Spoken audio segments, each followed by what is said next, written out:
How's it going? Can you hear me? Yeah, I can hear you. Can you hear me? Yep, all good. Awesome. How's it going, man?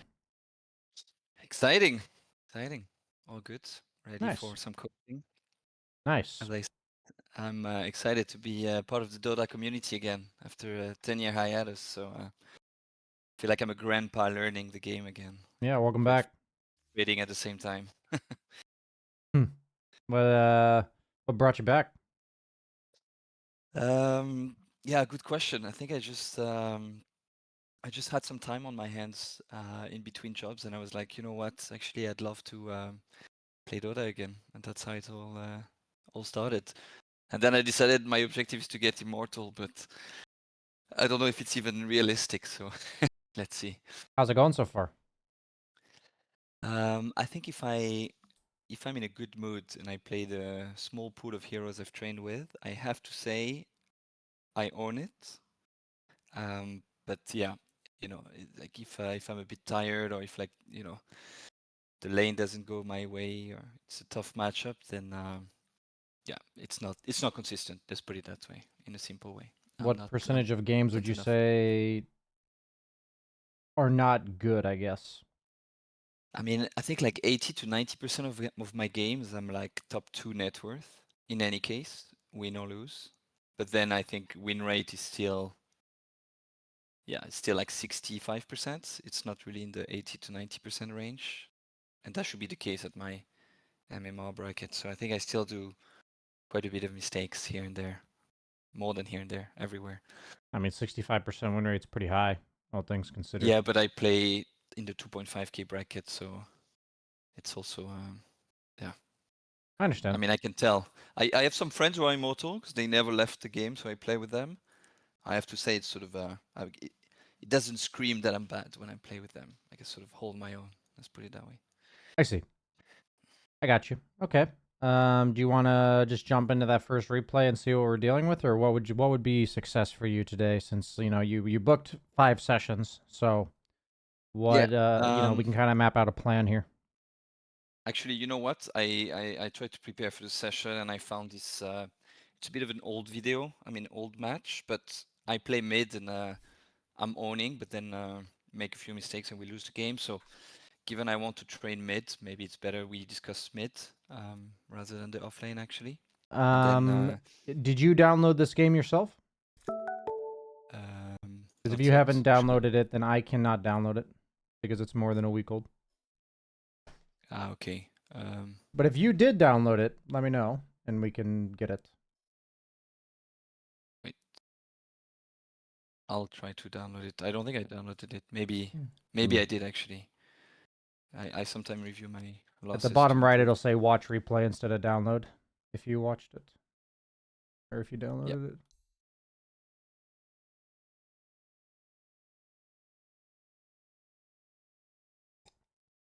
No, you're right. It's not working. Yeah, My bad. I don't really have mid replays. Should we do the offlane one then? I'm fine with that. I mean, I'm fine with whatever helps you the most. Your time. So Yeah. Okay. Well, let's do offlane today, and then next session we can do mid. sure. In that case, because I used to play mostly offlane in the past, and I have to say when I play offlane, I win 90% of my matches. So I don't know if I'm bad at mid or just very good at offlane. Gotcha. But this is a game where I'm owning, but we eventually lose the game. So I guess this is the kind of good replays to analyze. Sort of, Sure. curious to have your perspective. Yeah. Since you're gonna be looking at mid next time, would you prefer I look past the laning phase, or how? Usually when I No, yeah, let's do also laning phase. okay, So also let's just laning take phase. it as in a vacuum. How to play best off lane. Sort of use this game as a blueprint Sure. if that works. Sure. Awesome. You can see the screen just fine. Yeah, that works very well. Okay. Thank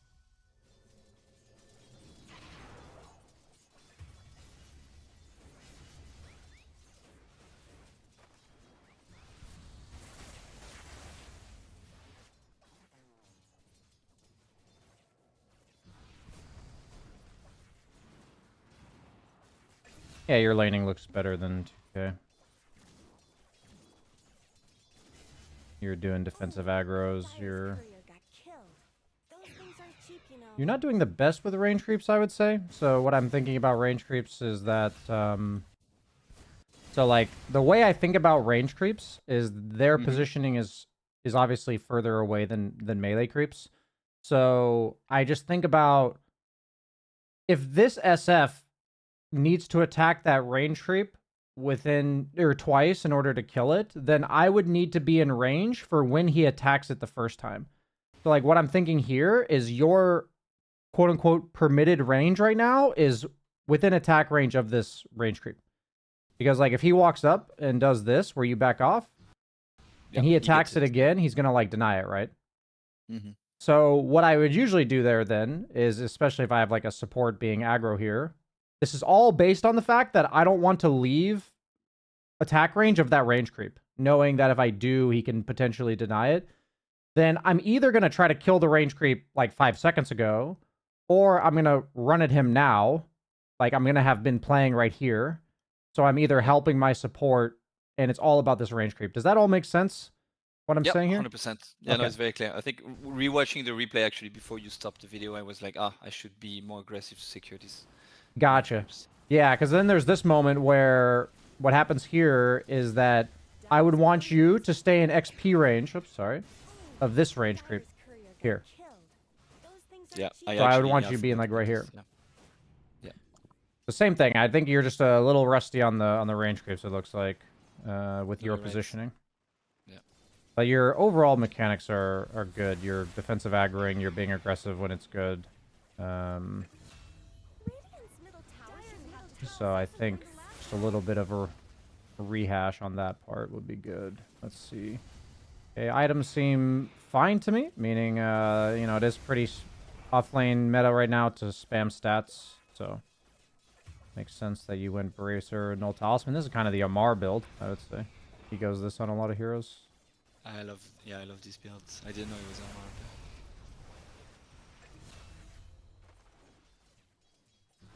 Yeah, that's last. Yes, let's see.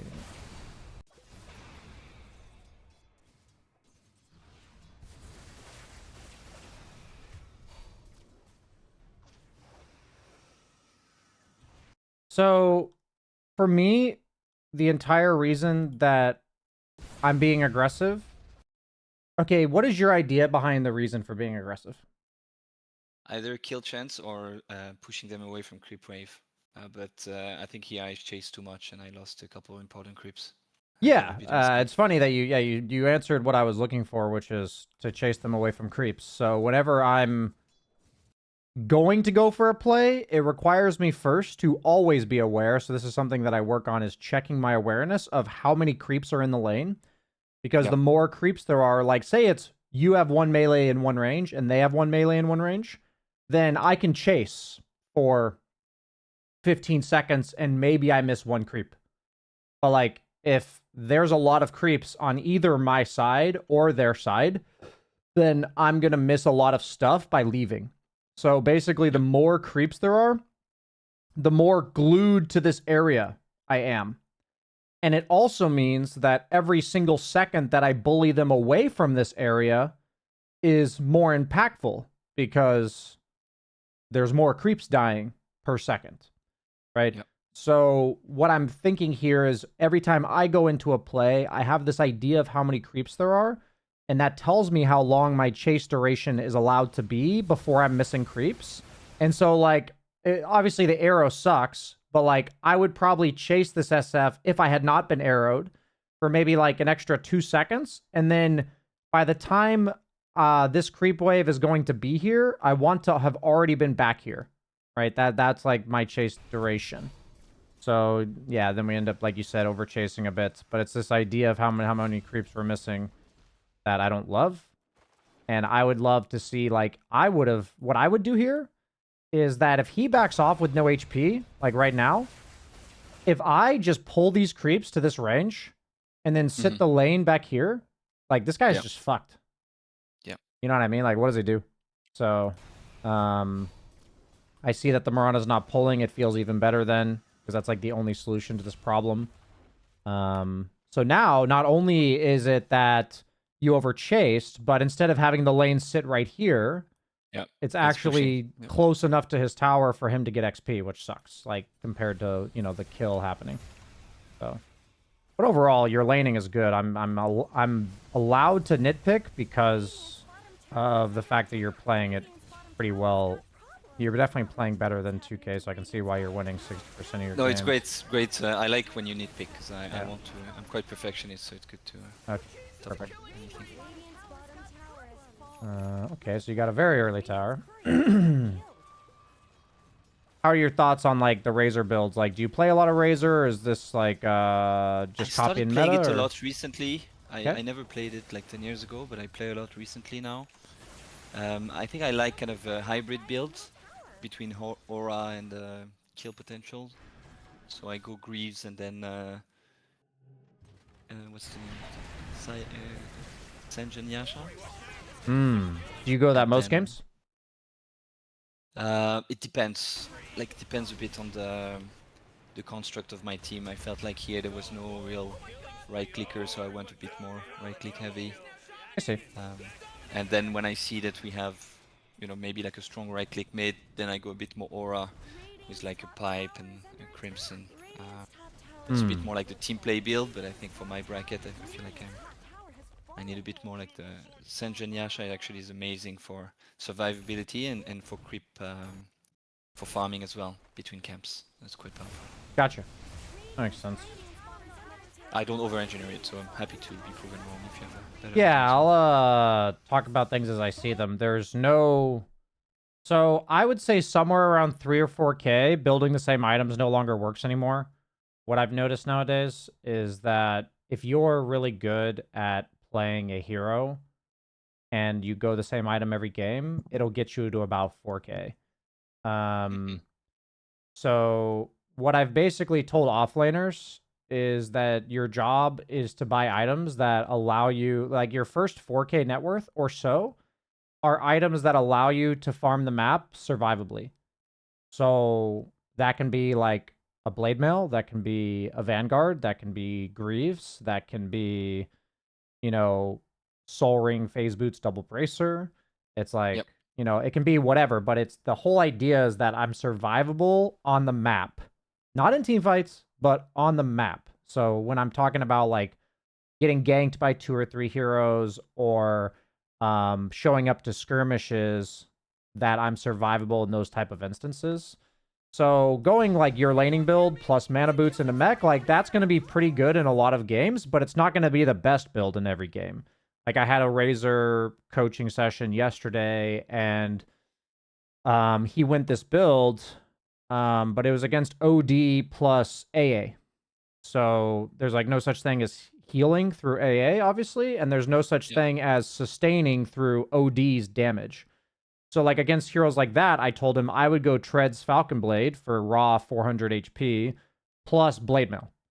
And if Yeah. those Blade mail heroes want to exactly. hit me with all their spells, sure, go ahead. You'll die Yeah. before I do. That's like how I. And it was offlane razor, Yeah, blade and it was razor. offlane Razor.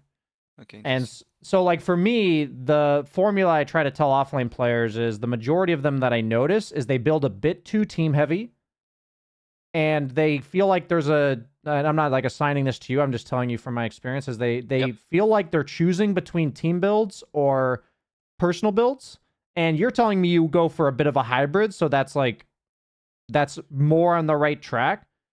But as long as you're going for the formula, these items help me survive and play the map for the first like 4K, 5K gold that I spend items on.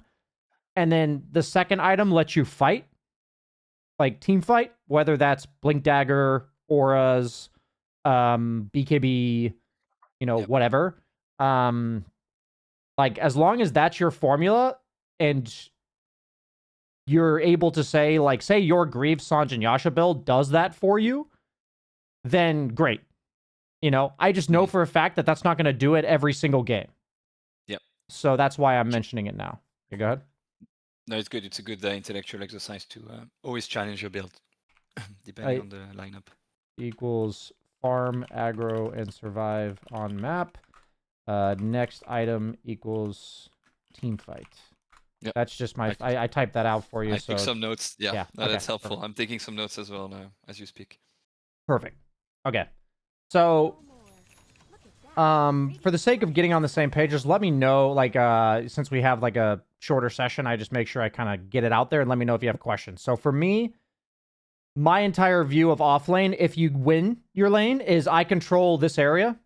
Yep. And That's what I'm also going to this do area, if for I the really next 10 win. minutes. Yeah, so that's not what you do for the next 10 minutes in this particular replay. So what Really? that means is we don't let the lane go forward from here. So, like, if that was on your radar, you would immediately run over now and pull this camp into this creep wave right here. Oh, okay. I see what you mean. So that keeps the lane here. Because we don't benefit at 6 to 10 minutes into the game to having this lane shove into here. It doesn't... So we don't shove in jungle. Not yet. Yeah, it doesn't benefit us yet. Like, Okay. that only happens when people have enough items to, like, team fight each other. Like, you force a reaction, go team fight. But at this stage of the game, carries want lane creeps, and so we need to suck it from them. Like, we just need to pull the lane creeps out of the equation. And what happens is, if the lane is here, like in this area, it always feels good for you to show up to team fights and then return to this area. Like, because it's just like, oh, I can just go back to what I was doing. But what happens if you don't do that is that, so you could have, it's okay if you didn't do it on that creep wave. You could do it now as well. You can stack pull it at 653 and pull it in here. Like, both of these are fine. Like, both would have been, even the 653 pull might even be better because it's a stack pull. So, like, what happens here is that when you leave, you go get the Wisdom Shrine, which, like, makes sense and everything. But I want you to see that you completely controlled this area. You're, like, #1 net worth or some shit. And now this area is just theirs. For... Yep.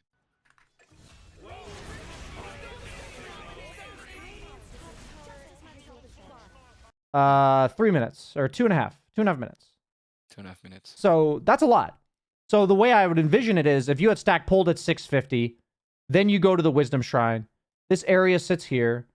And then you do this TP to this fight, which is great. Like, you do this thing where you TP to this fight. Good call. Right now, you just walk straight back through the portal, and the wave's sitting right here waiting for you. Mm-hmm. Do you see the big difference there?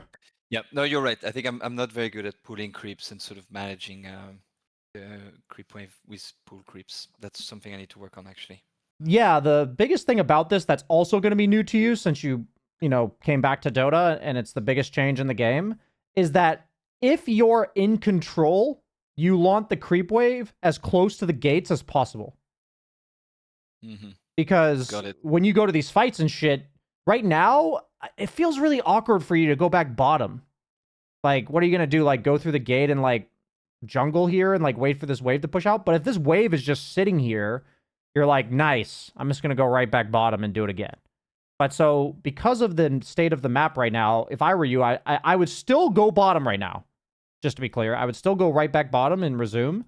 But it doesn't feel nearly as good, so you're going to get a little bit baited into, like, sticking around with your team and, like, pushing a tower. So, it may look like, for me, it's, like, nice that you push the tower. But what matters to me is that this area didn't get controlled for 2.5 minutes. And I've basically had to tell people, control areas and you win games. Like, just watch pro players. They just control areas and they win games. Towers are a secondary priority. And so it's all about, like, quickly leaving the area, coming back. But, like, you're doing a generally good job here from what I'm watching. Like, you came back to the area. We just want to speed it up. You have the right formula here. But if we get those extra pull camps in and keep the lane where we want it to be more consciously, then your execution of this will just be more efficient than what is already good here. Nice. So let's see. I think the next thing I do is just, like, shove in jungle for the next 5 minutes. I try to join fights whenever I see, a good TP, but that's it. Yeah, I think if you implement this pull camp here, you're just way better. Right now, walk over, pull this camp, and then literally don't farm the camp. Go back to the wave. Yeah. And then let the camp be next. But while instead of pushing a double wave, you're sucking half the creep wave away. And if you decide to go to a fight, then the creep wave's going to be back here. It'll be a huge difference on your overall map play. Just this one small tweak, because your decisions to go to fights are good. But instead of giving, like, a double wave to their carry, we're just not doing that. But okay, so the only time I ever like really intentionally push this in is if my plan is to walk like this to mid. Because like my team's applying pressure and I want to like join them. That's the only time I'll push it in. Does that make sense? Yeah, otherwise next to the gate. Yep, Yeah. exactly.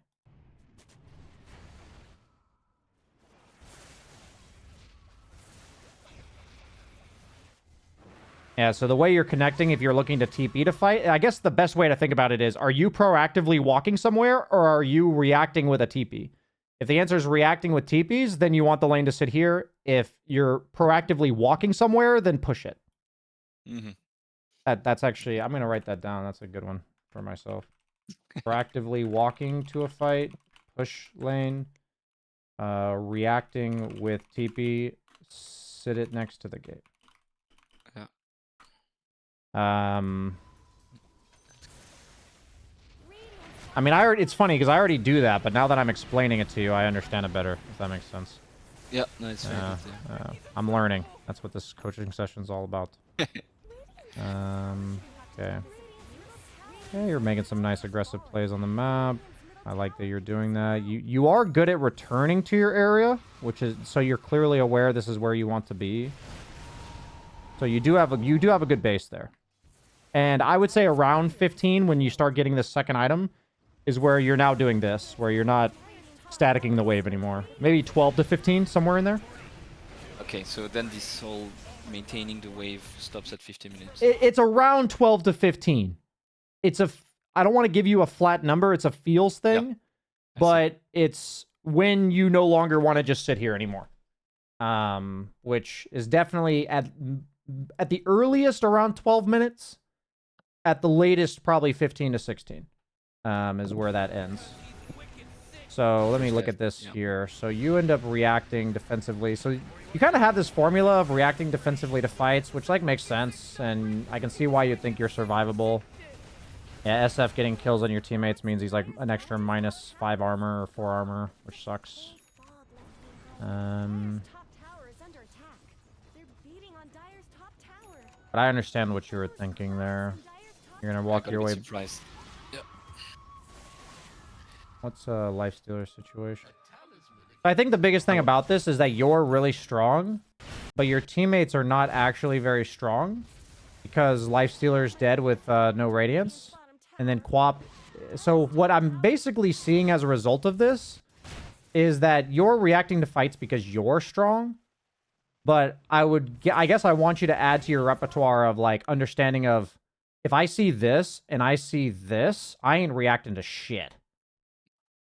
Yeah, you're right. I tend to be a bit too fast in my decision making for these TPs. Yeah, so good at recognizing own strength.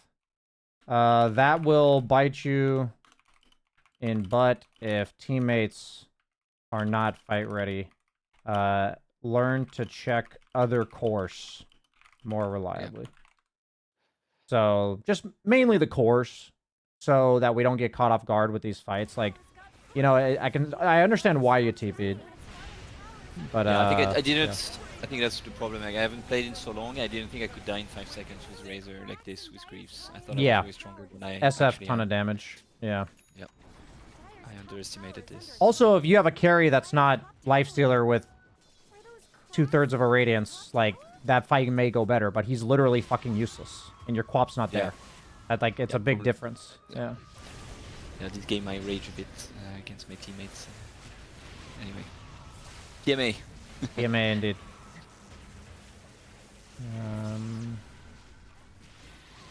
Yeah, the Tusk Oracle combo is a pain in the butt.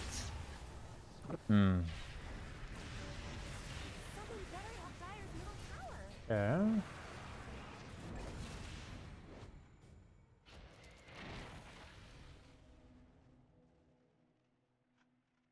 So what are your thoughts on what Lifestealer is doing here? I saw you like ping the map, it looked like. I mean, I think he's doing good. I think that's good what he's doing. And we created space for him. I think the fact that he's TPing now is a big mistake. I think he should just keep farming. Okay. Yeah, I agree with that, actually. So because we're not winning anything, like that's why I'm sort of farming mode. I let my yeah, exactly. I'm just trying to save him, but yeah, that was a big Yeah, I mean, mistake. what you did is fine. I was just curious what your perspective on the lifesteal was. I understand it now. No, I mean I'm not raging. Like I know I'm creating space in their jungle, so it's fine if my carry is not around. Like I know I'm like half the world away, so it's totally fine. Yeah, I just to be clear, no accusations. I'm just curious No, because I'll no ask that accusation. question No and get a bunch of different accusations answers. come later when I realize I'm Yeah. basically doing 1v5, 1v5 in my team. So you're And going. Lifestealer is I think he was griefing as well. And he's sort of like Hmm. purposefully not joining fast and things like that. But you can never tell. Let's see.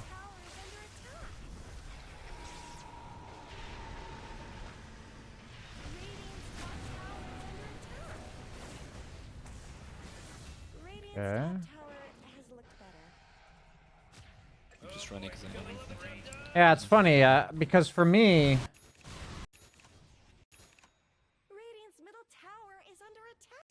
I'm wondering why you're fighting here. What's the idea? I mean, to be fair, I didn't really want to fight, but I feel like I'm sucked into fight with my teammates. So that's a little bit what happened, I guess. But if you From ask me, I don't want to fight. Like, I just want to push lane, get towers slowly. I don't really want to dive anything. okay. That would be the ideal plan in my head. So what you're saying is the equivalent of me hitting on a girl and then saying I'm not interested. It's like your body language is literally saying dive, dive, dive. Like we're hitting this tower, your team's fighting, and you do this. You're like, okay, let's go, let's get him, run at him, run, run, run. I'm gonna run in. I'm Lincoln. Run, get him. Like so, if you don't, I baited my own team. yeah. What I'm Okay, fair trying to enough. say is, if I'm the strong guy and I don't want to fight, I'm literally just walking this way. I mean, okay, maybe that's what happens at 12K bracket. People actually care about what you do, but in my bracket, everybody just sort of like sees the girl and just run at the girl. So even if I left, okay, I don't know. I mean, it's a very good comment you're making, and I think I'll pay attention to that next time. But what I see happening in my bracket is that if I leave and I'm cautious, they would still dive with or without me. So I just commit because I'm like, okay, what the hell? So, you know, the classic, so if you see everybody jumping off a bridge, you're going to go join them. Kind of, yeah. Because then I get reported 5 times if I don't die with them. I see. I mean, that's what everybody says. And I guess I'm just trying to say that I understand that, but it's enabling behavior. I personally am trying to help people. Trying to help encourage people to stop falling for that shit and enabling this behavior. Because if I'm talking to 20 different coaching students, and I'm not blaming you here, and 20 of you, literally 20 out of 20 of you, tell me the same thing, why do you think these people keep doing it? Trying to save the world one coaching session at a time. I Yeah, appreciate it. yeah. So I'm trying to show you guys that the way Dota is supposed to be played is 5 individuals doing what they think is best at all times, communicating what they think is best, and responding to what happens in the game. So if I walk away from my teammates because I don't want to fight, my role in that is to communicate, I don't want to fight yet, farm the map, and if they choose to dive anyways, that's their problem. Got it. And I understand the report system. It's not ideal. I'm also here to coach you guys on how to win. So that's what I'm trying to do, is have you win. But the communication of knowing that a decision you're making is not going to particularly be to your team's liking, the only thing we can do is set boundaries ahead of time. Like, it's way different if I let somebody know I'm going to be 5 minutes late for something an hour before versus showing up 5 minutes late. Do you know what I mean? Yep. Like, they're way less likely to be pissed at me for it. Now, I'm not saying we can control your teammates' reaction. We can't control that, but we can change our communication to know that something is going to likely bother them and try to let them know ahead of time. That's the only compensation that I think is healthy. But I also think that's not even like compensation. That's kind of like human nature to like let people know something we're doing that's like relevant to them. Mhm. Do you know what I mean? So it's, Yeah. I've dealt with this my entire fucking Dota life, which is this like, let's appease our teammates so we don't get them pissed at us and we don't get blamed for losing. I'm a master at this, dude. Like I understand it. I believe you. I understand it. And it's like, it's this like shouting from the rooftops, can we collectively stop? Yeah. You know what I mean? I mean, yeah. I mean, I try and communicate. I try sometimes to micromanage, but yeah. I think you're right. I think I should just do my own game. Yeah. Not follow No, blind the rules. interesting part about this is you micromanaging makes it worse. Yeah, I know. Yeah. So what we need to do and what I'm trying to teach people for myself, and like it's actually really finally gotten, like I feel like I've finally seen the light the last like 2 or 3 months, which is I just need to communicate what I'm doing. I don't tell them what I'm going to do. I may say like, be careful. Or I don't tell them what they're supposed to do. I tell them what I'm going to do. I may say like, hey guys, I'm farming bottom, be careful. I might say be careful, but I don't say don't fight there. Yeah. Do you see what I mean? Like good approach. Yeah. I'll do that more. It's a huge difference. Communicating what I do. Yeah. It's a huge difference. Like, trust me, like I know I'm not needing to convince you. I'm also convincing people listening. It is so different to communicate what you're going to do versus telling your teammates what to do. Because even if you're right that they're not supposed to fight there, they will resent you. It's like the little kid that you tell not to eat candy. What's he going to do? He's going to eat candy. Yeah. You know? A good psychological comment. It's, you know, our goal of our communication is that it's received the way that we want it to be received, right? And if we're telling people don't fight, I'm not going to be there. Like, I'm not going to be there. Don't fight there. Don't fight there. Don't fight there. It's like you're doing it for the sake of the team, but that's not how they're going to hear it. Do you know what I mean? Yeah. So yeah. Okay. So yeah, all of a sudden this game got weird as fuck. And it's our job to, you know, the best I can say is we do need to take ownership of joining our team in the stupid fights. If I see you not showing up to the stupid fights, I'll be like, damn, look at him go. That's probably responsible for the majority of your 35% losses, if I'm being honest. Based on what I'm seeing here. Fights, you mean? I'm saying you joining the stupid fights is responsible for a lot of the losses, I would say. Yeah. Like, just based on the fact that I'm watching your lane, it's clearly better than 2.5k. Like, it's not perfect, but your map farm is better than 2.5k, and the refinements we're giving you are, like, going to help you, but they're not necessary. From what I've seen so far, I'm like, okay, I'm just waiting to see why does he not win more than that. But, like, because I already see, like, things that would consistently give you a significant advantage in the first 12 to 15 minutes. And so this was the first thing where I'm like, glaringly, that's a problem. So interestingly enough for me, the thing about these items is that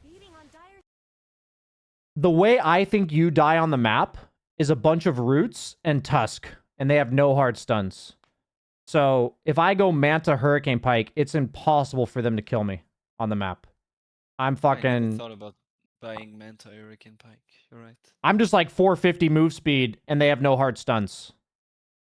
So like, literally, they can gank you with 4 heroes on this lineup, and you won't die. Like, with those, like, in these particular games. So what happens with your current items is you ran back to base to be with your team because you can't play the map with these items. They can root you into Arrow, into Tusk Snowball, and you'll, like, get stunned for, you know, 6 seconds, and then you're dead. Even with S and Y, right? So, it's like, I'm not telling you to go different items, but I want to show you that what I believe wins games is items that allow you to play the map. And it's a bonus if they help you fight. So that's why I said next item is team fighting. It like Manta is also like, if I go Manta, I might go BKB, you know, like, or like, I'm just thinking like, if I want to go Greaves into Manta, then that's not necessary. It's like kind of redundant because it's like double dispel. Double dispel. But my point is like all stat items help you fight in general. And all items that keep you alive in general are going to be good. And also on Razor, your job in fights is to run in. So whatever items help you run in are also probably similar to the ones that keep you alive against ganks. So like I think actually, this game I don't die that much, but yeah, it's a good point. But what I'm saying is you're at your base right now. Against their lineup, I want you over here. Like 100% of the game. You know what I'm saying? Yeah. It's not about the fact that you've been dying. It's where you're allowed to play on the map, given your items. If they're missing S3, you have to sit at your towers with these items. Yes. And so for me as a farming core, the way that you win games, in my opinion, is we don't want to overdo it. We don't want to buy items that like, we're not trying to buy like Blink, Silver Edge, Lincolns. Like we have to buy items that let us fight. But usually my first 1 or 2 big items are some degree of hybrid survivability in fights, but they're prioritizing the map. So like if you want to go Greaves here because they have a bunch of roots and then back for like Hurricane Pike or like Manta then Hurricane Pike, like it's going to be a bit light on damage. That's the only thing. So that's why I would skip the Greaves. But like what I'm thinking with these lineups is I would probably want a late game AC because they have a ton of physical and you have 2 right clicking cores, which is great. And so if I go like Manta, Hurricane Pike, AC Satanic, that feels pretty fucking good, I would say. Or like Satanic AC, like I would feel pretty strong. I'm just thinking about what items I would go. And talking to you about the way I envision the game of you solo carrying it. Because if you're showing up to the good fights, all that matters, like your decision to show up to fights is if we get rid of the teammate syndrome, which is a completely separate issue, right? And we also acknowledge what our teammates' strengths are in the mid game because you have a really good idea of what your strength is. So since you've got that calibration down, now just the layer we need to add is around 15 to 20. I always check my other cores because people are hitting their timing somewhere in that window. So if I check them in that window, they'll either have hit their timing, which means it makes sense to fight, or they're not quite there. And it means I should be apprehensive to fighting. So these things combined are going to have you show up to those, not have you show up to those 2 fights, and then prioritize playing the map the same way that you have been. But you'll be able to continue what you were doing in the first 20 minutes if your items build this way. Like, I don't want you sitting in your side of the map, basically. That's how I'm looking at it. Does that make sense? Yeah, I think it will be interesting to have your point of view why we lose the game for the next like 15 minutes. It's like, when I remember playing this game, I was like, I don't understand. I'm owning, I'm killing them, but we keep losing. I mean, the reason why you're losing is because you're sitting in your base at minute 28. Yeah. I'm just to be clear, I already know why you lost. Like, you need to be down here. You need to be down here. You guys can't be sitting in base. Okay, but how do you solve it? Because, okay, let's say I have the right items, then I can leave my base solo and then my teammates will follow me because otherwise no one is taking the initiative to leave base. So I'll talk about it. Right now, you guys want to fight? Great. Sadly, you guys are going to lose map control because this is where we dive them? Where is it? Yeah. Or did that already happen? It's right here, right? Yeah, it's right here. Okay, so this is where the map needs to get reset, meaning we need to not get trapped in base. Whenever we lose fights, our goal is to not get trapped in base. What do you do right now to not get trapped in base? Push some wave. Okay, which one? Would go bottom at this point. TP bottom. So TP bottom right now. Yeah. Not happening. Not happening. You went back towards your base. I need you TPing bottom right now. You walk through here, you farm these 2 camps, you go through gate, clear this camp, clear this wave, and you're just farming? No. But now, the entire fucking map is gone. Literally the entire map. Bottom's pushed into your tier 1, mid's pushed into your tier 2. They're all playing top half of the map, so you don't feel safe. Okay, now they're actually smoking in there. Kills your carry. Like, that gank doesn't happen if this lane's out here and you're up here. And if it does happen, they're definitely not also getting Roche. Yep. You know what I mean? So, this... Okay. No, that's an important point, actually. Yep. So it's like this, I've had to coach a lot of people to be allergic to being in your base. And if they tell me they can't be outside of their base, I say build different items. Yeah. You know? And it's like, there are games where you're against like Lion Legion Commander and it's just like impossible to play the map. But this is not one of them. You know, so like in this case, you're doing a better job. You got yourself back out on the map. You're gonna...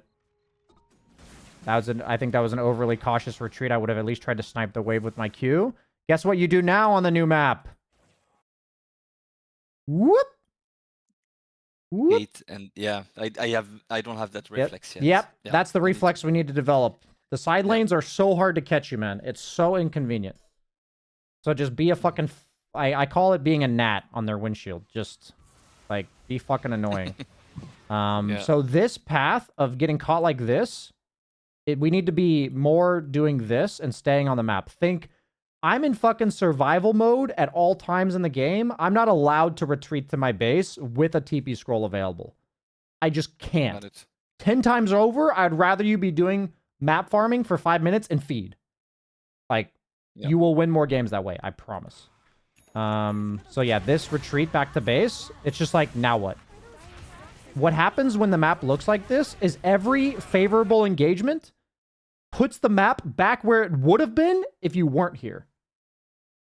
Like, the lanes are just pushed now. Like, if you win a fight. So, like, watch. Well, like, if we win a fight, you know, if there's going to be one, if we win a fight, the whole time there's no fight, we're losing net worth because they're farming more than we are. And then we end up winning a fight, it looks like. This looks like a one fight.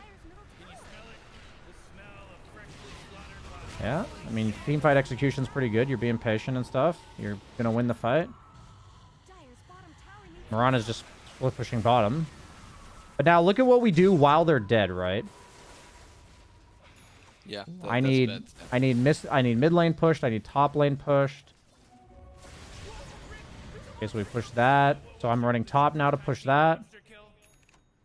I think I was trying to get my team together, but that's the beauty of it, is that if you're really strong on the map, who cares about your fucking team? Where are you going, right?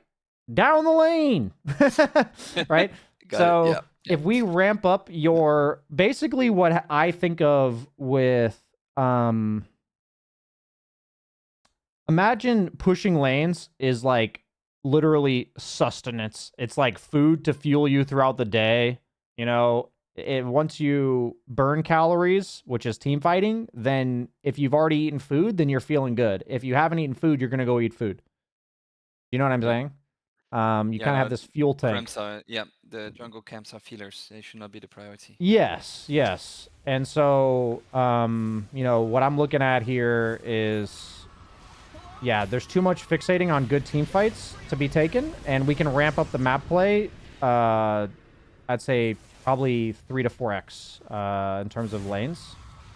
Because now, when I look at your guys' lanes, they're just never good. And when the lanes aren't... So what happens is, if the lanes are good and we win a fight, we get crucial objectives. If the lanes aren't good and we win a fight, we make the lanes good. And then we try to make the next fight one that gives us something meaningful. But so you're building this, like... The way I remember Kyle always asking it is, how many fights do we need to win in order to win the game? And if the lanes are bad, you're always 2 fights away from winning the game, and you're always 1 fight away from losing the game. Yeah. That's a very good point. So yeah, now I'm seeing it like, yeah, you feel pretty strong in fights, absolutely. But what happens is 1 or 2 crucial deaths, which is what happened to you this game. You don't even die here.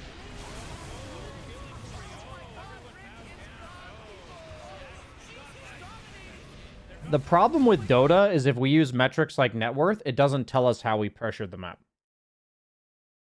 Yeah. Like, so that's why for myself, I hardly look at these numbers. What I assess my gameplay through is how many creep waves did I not push that I could have pushed. If we go through that, it'll give us a way more accurate gauge of how well we farmed that game.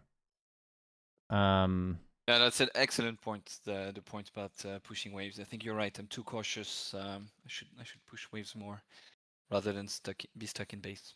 Yeah, the funny thing is, by not pushing waves, you end up in this... It's this funny thing, because it's not blaming you, right? I can tell you're coming in here with a good mindset. This actually makes your teammates' net worth less by not pushing waves. So it actually... like it's like a negative feedback loop of, why am I always highest net worth, but I don't always win? Like, why are my teammates so low net worth when we're actually indirectly making their net worth lower. And so these are type of plays where the way Dota's evolved these days is people are pretty fucking good compared to like obviously 10 years ago especially, but people like I've noticed like even 2K players will do a lot of things well, they just do them very slowly. That's what I've noticed. They'll either make wrong judgment calls or they'll do things really slowly, but it's even still like in line with like I'm like, yeah, I could see how they watch content. Like they actually a decent portion of them really do like know what they're doing even if it's not well executed. So it's like um this whole thing of when we play the map aggressively, it creates mistakes from the opponent and it opens up opportunities for our teammates. It's really hard to quantify that, right? It's like really hard to find a number in the game that tells us that that's happening, but it setting your team up for success and setting the enemy team up to make mistakes is like a huge part of MMR nowadays, and that wasn't as much the case before. So I guess I always have I've been coaching. You're maybe like the 6th or 7th person I've coached that's like coming back to the game, and now that I'm thinking about it, this is something that I've kind of commonly seen. Is a little bit too much passivity with farming. Yeah, it's farm management that completely changed Yeah, it is. now, because before it was just about you crush your lane, you invade jungle, and you have map control by default, and then you win because you outplay Yes. your opponents. Now you have way more options to move around the map and find farm in a Yeah. certain way. That's how I Exactly. struggle basically. Exactly. And the same concepts apply on mid. Maybe your default to what part of the map you play is going to be a bit different, but these same concepts apply. Like just, obviously they apply differently to what parts of the map you'll play exactly and what items you build on the given heroes, but it's really the exact same thing. Yeah, got Just it. different formula or same formula, different variables, I guess you could say. That's very helpful. Yeah, I And think the we're in a rest of good the game spot is after one session. more of the same. Do you Yeah. feel like you have some good stuff to take from this to come for the next one? Yeah, definitely. If I summarize, I think on the laning phase, I think it was a good point around zoning the enemy hero, secure creeps, sort of staying next to creeps, not lose too much by chasing. I like your point around itemization, first 4K, 5K net worth item to farm survivably, and then second item to team fights. And then for offlane, keeping the wave close to the gate before sort of minute 15, something like that, before you become like a Yep. global hero and you move around the map to team fights. And then you push if, with intent, otherwise you keep the wave sort of manageable close to the gate. And then I think last point around, we talked about the wave management, wave pushing, but also good point on psychology, sort of communicating what I do versus micromanaging teammates. I think that sort of creates the right communication level with the team. Sick. Yeah, you echoed it back exactly how I intended it. So that's awesome, man. Sounds like we're on the same page. I look forward to seeing the progress in the next one. Yeah, exactly. Let me do some games and then find some good materials for us to discuss Sounds good, man. next session. Awesome. Thank you. I'll see you then. Have a good day. You too. Bye.